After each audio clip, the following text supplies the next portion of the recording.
एकात्मिक आदिवासी विकास प्रकल्प कार्यालयाअंतर्गत शासकीय माध्यमिक आश्रमशाळा वाघाळे येथील शैक्षणिक वर्ष 2026-27च्या प्रारंभाच्या दिवशी नवागत विद्यार्थ्यांचे अनोख्या पद्धतीने स्वागत करण्यात आले।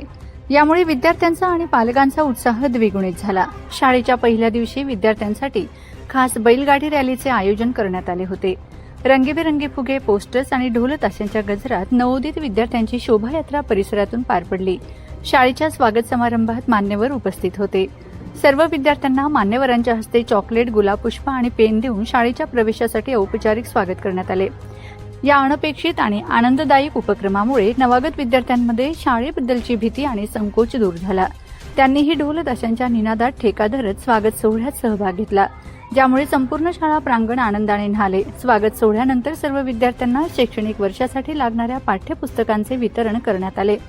या कार्यक्रमास आयुक्तालयातील आर पाटील साहेब, सरपंच सुषमाताई पवार, संतोष साबळे, देवमन चौरे, लक्ष्मण चौरे, मुख्याध्यापक अविनाश पाटील व सर्व शिक्षक, कर्मचारी, पालक उपस्थित होते।